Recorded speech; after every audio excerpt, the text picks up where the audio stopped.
Hello friends, welcome to my Deepshali's kitchen. இன்னைக்கு நம்ம தீப்ஷாலிஸ் கிச்சனில் ஒரு சூப்பரான ஓட்ஸ் கட்லெட் தான் பார்க்க போகிறோம். ஈவினிங் இந்த ஸ்நாக்ஸ் செஞ்சு பாருங்கள்.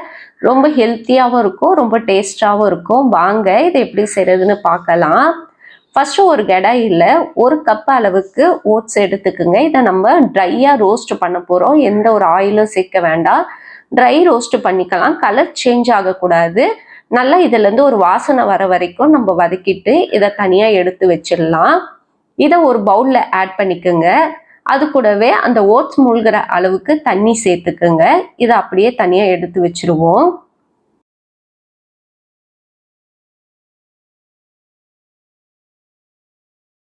இப்போ நான் ஆல்ரெடி ஒரு 3 உருளைக்கிழங்கை நல்லா வேக வச்சு எடுத்து வச்சிருக்கேன்.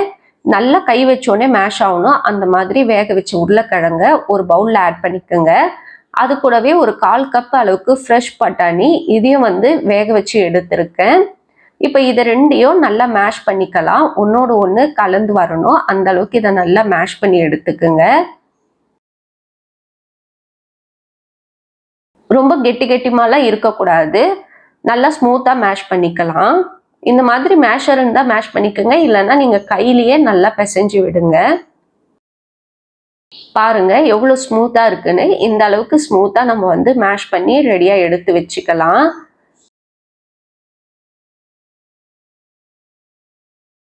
நம்ம இதை லைட்டாக உருண்டை பிடிச்சாலும் நல்லா கொழுக்கட்டை பதத்துக்கு வரணும். அந்த அளவுக்கு இது நல்லா மேஷ் ஆகிருக்கணும்.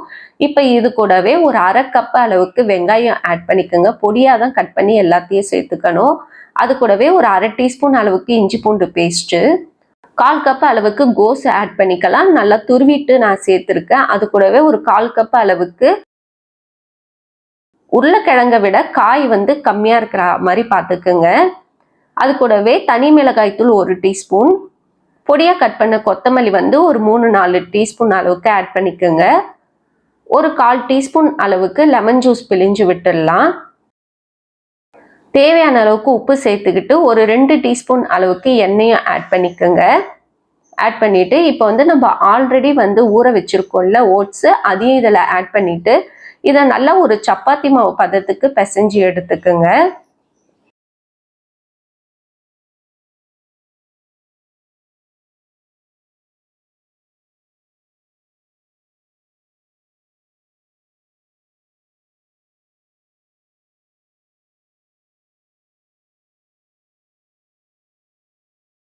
பாருங்க இந்த அளவுக்கு நல்லா ஒரு சப்பாத்தி மாவு பதத்துக்கு இருக்கணும். எல்லாமே ஒன்னோட ஒன்று மிக்ஸ் ஆகி வந்த பிறகு நம்ம கட்லெட் ஷேப்புக்கு இதை ஒன்னொன்னையும் பால்ஸ் பிடிச்சிக்கலாம்.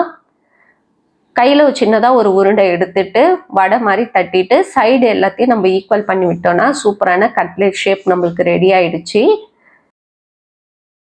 சப்போஸ் உங்களுக்கு உருண்டை பிடிக்கும் போது கையில் ஒட்டுற மாதிரி இருந்ததுன்னா கொஞ்சம் ஆயில் அப்ளை பண்ணிக்கோங்க கையில்.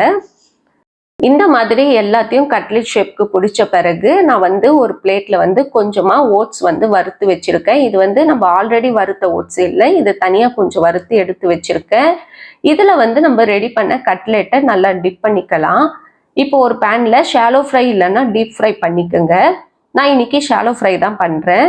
இந்த மாதிரி கொஞ்சமாக எண்ணெய் சேர்த்துட்டு நம்ம டிப் பண்ண உருளைக்கிழங்கை இதில் ஆட் பண்ணி நல்லா கோல்டன் ப்ரௌன் கலர் வர வரைக்கும் சூப்பராக பொரிச்சு எடுத்துடலாம். அவ்வளோதான், நம்மளுடைய ஓட்ஸ் கட்லெட்டு சூப்பராக ரெடி ஆயிடுச்சு. இதை டொமேட்டோ கெச்சப் கூட வச்சு சாப்பிட்டு பாருங்கள். ரொம்ப அருமையான டேஸ்ட்டாக இருக்கும். இந்த வீடியோ உங்களுக்கு பிடிச்சிருந்தா மறக்காமல் லைக் பண்ணுங்கள், ஷேர் பண்ணுங்கள், சப்ஸ்கிரைப் பண்ணுங்கள் ஃப்ரெண்ட்ஸ். இன்னொரு வீடியோவில் உங்களை சந்திக்கிறேன். பாய் பாய் ஃப்ரெண்ட்ஸ்.